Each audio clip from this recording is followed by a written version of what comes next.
Shalom, selamat malam, selamat berjumpa kembali saudara-saudari dan rekan persekutuan kaum wanita Gereja Kibait Jemaat Sangatta. Pada kesempatan ini kita bersyukur kepada Tuhan bahwa hanya oleh anugerah Tuhan kita ada sebagaimana adanya. Ada begitu banyak hal yang telah kita lalui di dalam kehidupan kita. Dengan iman kita berharap kepada Tuhan, dan Tuhan boleh memampukan kita melewati semuanya. Sebelum kita bersama-sama merenungkan firman Tuhan pada saat ini, saya mengajak kita mengangkat satu pujian yang mengatakan, Tuhan, ku mau menyenangkan-Mu.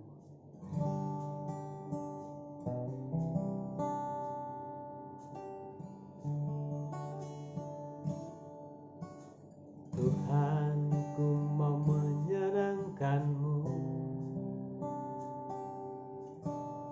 Tuhan, bentuklah hati ini jadi bejana untuk hormat-Mu, cemerlang bagai emas murni. Tuhan, ku serahkan hatiku, semua ku berikan padamu. Kudus dan hingga tulus selalu, agar aku menyenangkan-Mu, menyenangkan-Mu, senangkan-Mu. Hanya itu kerinduanku, menyenangkan-Mu, senangkan hati-Mu. Hanya itu kerinduanku, menyenangkan-Mu, senangkan-Mu. Hanya itu kerinduanku, menyenangkan-Mu, senangkan hati-Mu. Hanya itu kerinduanku, hanya itu kerinduanku. Mari kita berdoa. Segala puji dan syukur kami persembahkan kepadamu Tuhan pada malam hari ini. Berkat kasih dan kemurahan Allah kami ada sebagaimana adanya. Dalam kerinduan kami bersama-sama, kami akan merenungkan firman Tuhan. Kami akan membacanya. Ya Tuhan, berikan kami roh pengetahuan yang baik, hikmat daripada Tuhan, tuntunan dan urapan Roh Kudus, agar firman-Mu boleh menjadi pedoman bagi kami dalam menjalani hidup kami di dunia ini. Terpuji nama-Mu Tuhan. Kami mengucap syukur atas semuanya ini dan menyerahkan jam ibadah kami, bahkan firman-Mu yang akan kami renungkan, di dalam nama Tuhan Yesus, Tuhan dan Juru Selamat kami yang hidup. Amin. Saudara-saudara yang kekasih dalam Tuhan, firman Tuhan akan kita renungkan bersama. Saya pilih dari Injil Lukas pasal 8.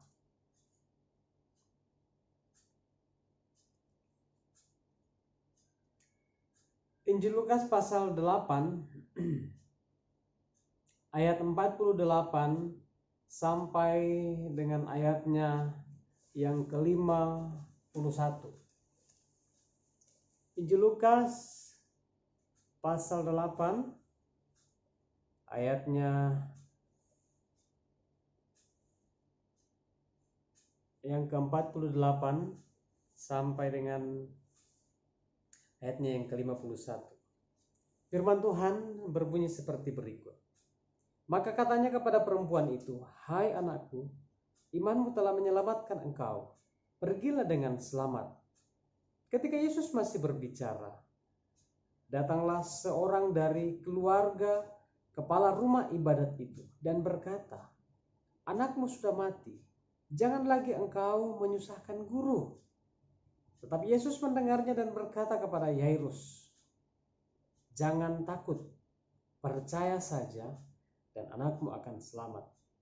Setibanya di rumah Yairus, Yesus tidak memperbolehkan seorang pun ikut masuk dengan dia, kecuali Petrus, Yohanes, dan Yakobus, dan ayah anak itu serta ibunya. Percaya saja, jangan takut. Percaya saja, jangan takut. Atau kalau dibalik, jangan takut, percaya saja. Saudara-saudara yang kekasih di dalam Tuhan, di dalam perjalanan kehidupan kita, ya, terkadang ketakutan itu menguasai hati dan pikiran kita. Sehingga kadang kita mengatakan kemungkinan atau mungkin, ya, karena keraguan-raguan yang sudah ada di dalam hati dan pikiran kita.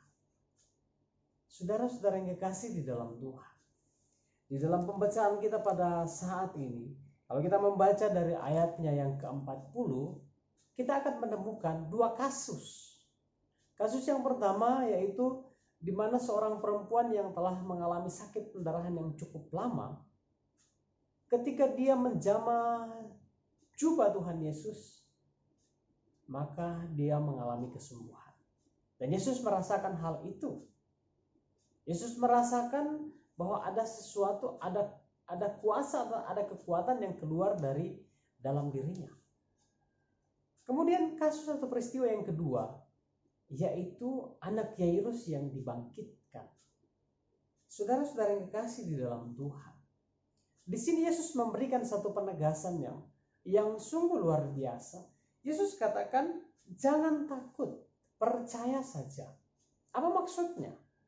Maksud dari perkataan Yesus ini kembali untuk menegaskan, memberikan penegasan bahwa Yesus mampu untuk melakukan sesuatu hal di dalam kehidupan banyak orang. Yesus memberikan penegasan supaya di dalam kehidupan setiap orang punya pemahaman, orang punya keyakinan bahwa Yesus menjamin apa yang ia katakan, apa yang ia sampaikan. Ada satu ilustrasi tentang seekor induk ayam yang sedang mengerami telurnya. Ya. Jadi induk ayam ini berbicara kepada anaknya yang ada di dalam telur itu. Dia katakan, "Nak, coba lihat ke atas. Langit yang biru yang cerah begitu indah. Bunga melati yang mekar begitu indah. Bunga mawar yang sedang mekar begitu indah. Bahkan ada pemandangan yang lain yang sangat-sangat membuat kita terpesona." Tetapi anak ayam ini berkata, "Mama bohong. Saya melihat kiri kanan, saya melihat sana sini, tidak ada apa-apa, justru kegelapan." Setelah itu, induk ayam ini kembali berkata kepada anaknya, "Nak, di sana ada makanan.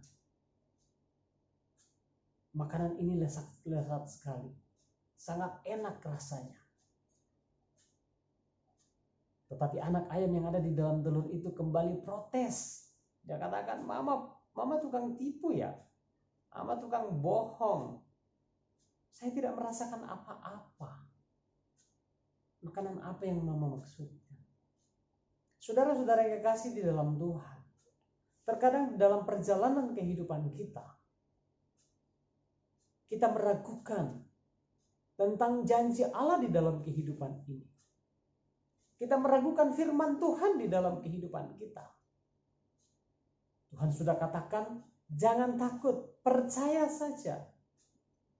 Tuhan sudah katakan, jangan khawatir tentang apapun juga. Tuhan katakan, barang siapa punya iman sebesar biji sesawi, ia dapat memindahkan gunung. Tetapi kadang kita ragu, kita tidak percaya akan hal-hal itu di dalam kehidupan kita. Sehingga ketika anak ayam itu menetas dari telurnya, dia melihat ke atas langit yang begitu cerah, yang berwarna biru. Dia melihat di sekelilingnya bunga-bunga yang bermekaran begitu indah. Dan dia melihat dan mendapatkan makanan yang sedang dipecah-pecahkan dan diberikan oleh induknya kepadanya. Maka dia berkata, oh ternyata betul apa yang dikatakan mama. Semuanya indah dan makanan ini begitu lezat. Saudara-saudara yang kekasih di dalam Tuhan,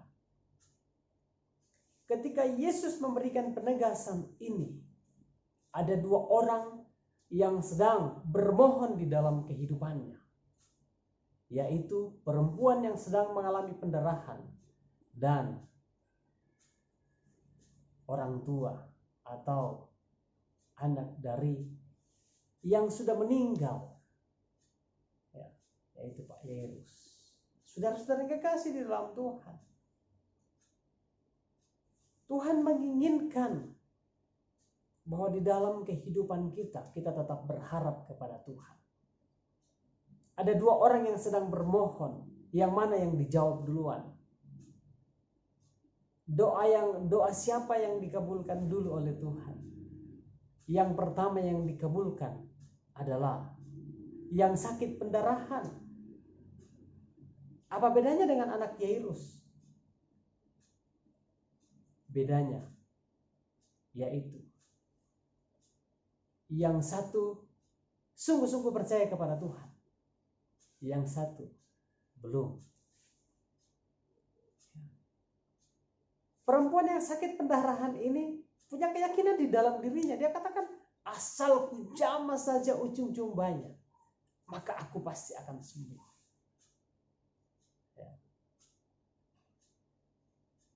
Perempuan ini punya iman. Punya iman yang luar biasa. Dia punya keyakinan. Gak usah saya berjumpa dengan Yesus. Gak usah saya ngomong dengan Yesus. Cukup saya jamah bajunya.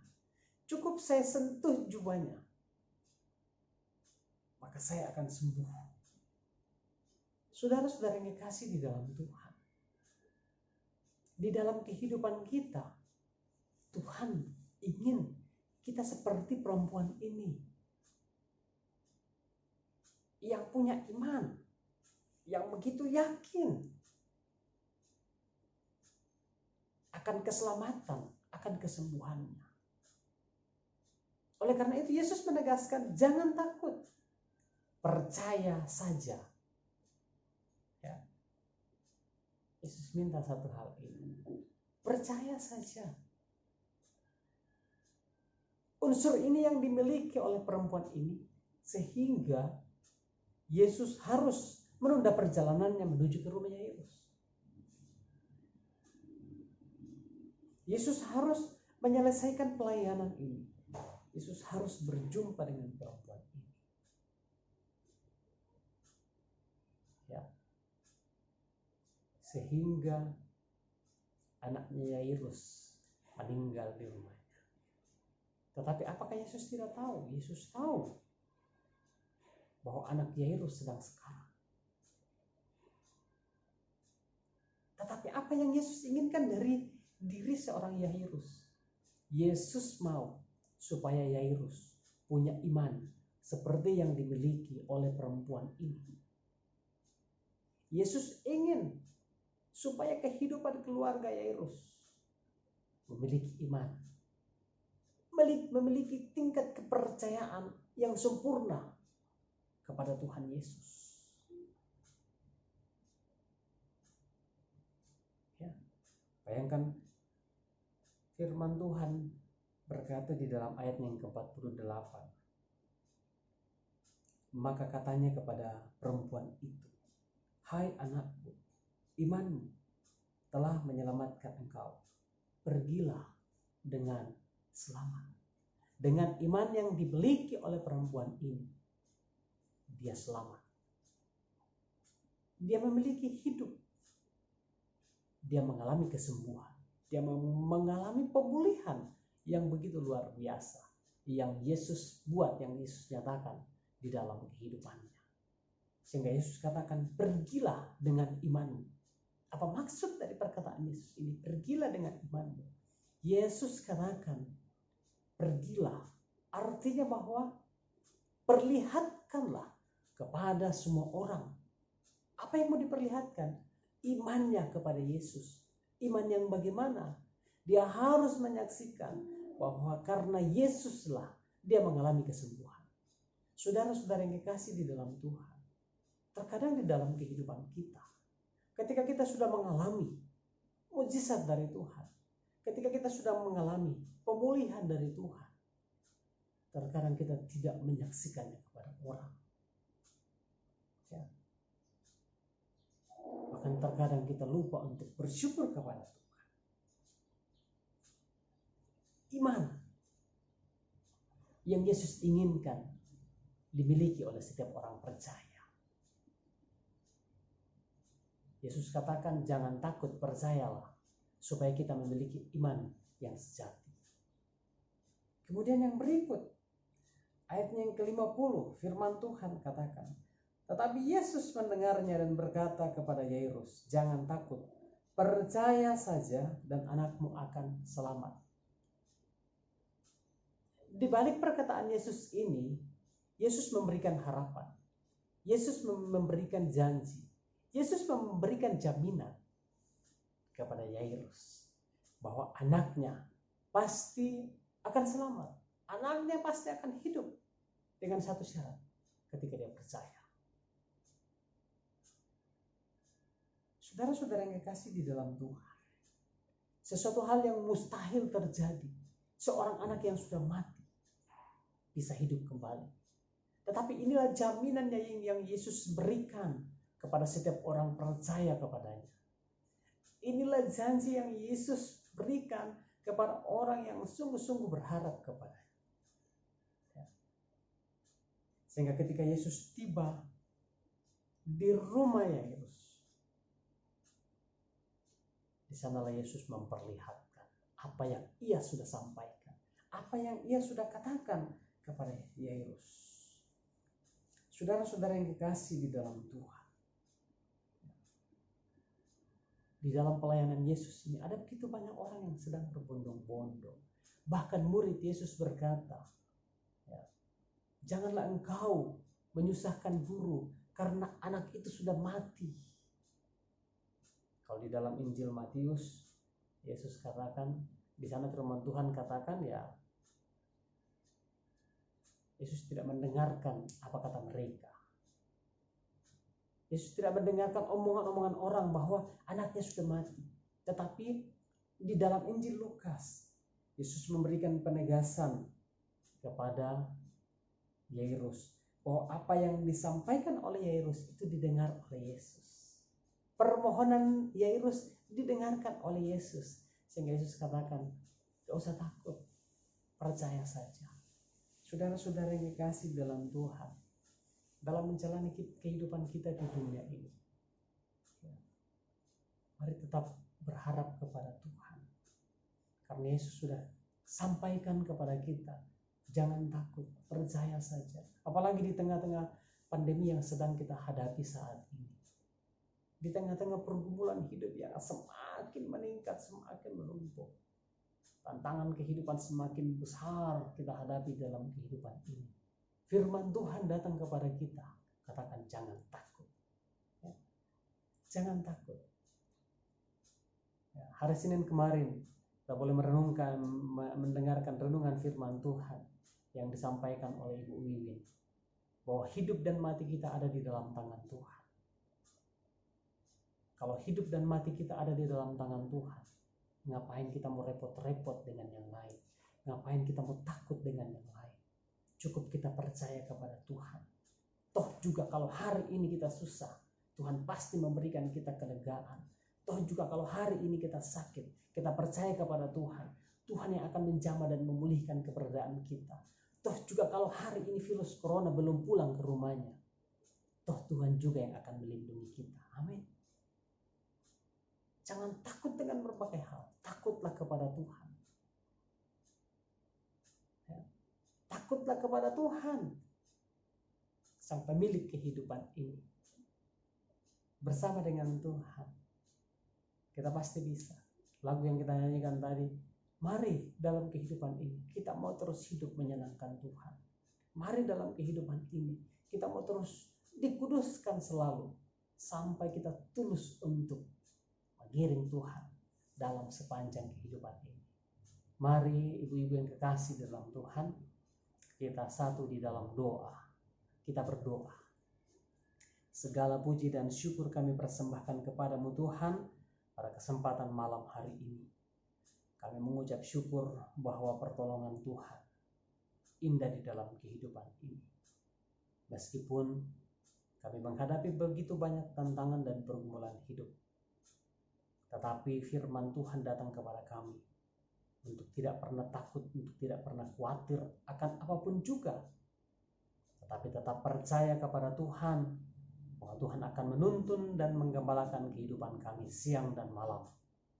Kami berdoa bagi ibu-ibu yang ada di persekutuan ini, kiranya Engkau memberkati, kiranya Engkau menuntun dan menopang kehidupan mereka semua Bapa, dan dalam mengemban tugas tanggung jawab masing-masing, baik itu sebagai ibu rumah tangga, menata kehidupan rumah tangga mereka masing-masing, bahkan dalam tanggung jawab pekerjaan dimanapun mereka bekerja. Bapa, kami mohon kepada Tuhan, biarlah Tuhan akan memberikan hikmat, kuasa, kemampuan, dan kesehatan yang sempurna, sehingga segala hal boleh dikerjakan dengan baik. Kami datang berdoa ya Tuhan, doakan setiap pengurus yang ada, kiranya Engkau menolong dan memampukan, sehingga dapat melaksanakan tanggung jawab mereka di bawah pimpinan dan pertolongan Tuhan, demi hormat dan kemuliaan bagi nama-Mu Tuhan. Bapa di dalam surga, kami berdoa bagi ibu-ibu yang sedang menjalani masa hamil, dalam mengandung kasih karunia Tuhan. Tuhan memberkati sehingga dapat menjalani masa hamil dengan baik. Kami datang berdoa ya Tuhan, mendoakan ibu-ibu yang sedang dalam keadaan sakit, dengan tubuh yang lemah kami berserah kepada Tuhan. Tuhan jamah, Tuhan memulihkan. Ajar kami untuk tetap memiliki iman dan terus percaya kepada Tuhan. Seperti seorang perempuan yang mengalami sakit pendarahan, ketika dia beriman kepada Tuhan, ketika dia menjamah jubah Tuhan, di sana dia boleh memperoleh kesembuhan. Biarlah Tuhan dalam iman kami mampu untuk menyentuh hati Tuhan, sehingga Tuhan berkenan untuk menjamah setiap hamba-hamba Tuhan yang sedang mengalami gangguan kesehatan. Kami datang berdoa kepadamu Tuhan, mendoakan anak-anak jemaat-Mu yang sedang berjuang dalam bangku pendidikan, dalam masa pertumbuhan. Tuhan menolong, Tuhan memberkati, supaya mereka boleh berhasil di dalam meraih cita-cita, berhasil dalam iman mereka kepada Tuhan. Bapa di dalam surga, kami datang berdoa ya Tuhan, di tengah-tengah pandemi yang sedang kami hadapi, kami mohon perlindungan Tuhan menyertai kehidupan kami bersama-sama, sehingga kami akan tetap menikmati pemeliharaan dari Tuhan. Kami dijauhkan dari berbagai sakit penyakit, bahkan virus corona yang sedang menyebar di sekeliling kami, agar kami tetap menikmati dan merasakan kekuatan dan kesehatan daripada Tuhan. Apapun yang menjadi pergumulan hidup kami, tolong kami Tuhan untuk tetap memandang kepada Tuhan. Ketika malam ini kami tidur, ketika malam ini kami beristirahat, tutup bungkus kami dengan kuasa darah, agar kami boleh beristirahat dan tidur dengan tenang. Besok pagi kami bangun dengan tubuh yang kuat, tubuh yang sehat, dapat melaksanakan aktivitas kami dalam anugerah dan pertolongan Tuhan. Dan pada akhirnya kami mohon, biarlah kiranya damai sejahtera dari Tuhan kita Yesus Kristus, kasih yang sempurna dari Bapa di dalam surga, tuntunan dan penyertaan Roh Kudus akan menyertai kehidupan kita bersama hari ini sampai selama-lamanya. Amin. Sampai di sini perjumpaan kita. Kiranya Tuhan terus memberkati kita dan terus memperlengkapi kita dengan kekuatan dan kesehatan dalam menjalani kehidupan ini. Shalom.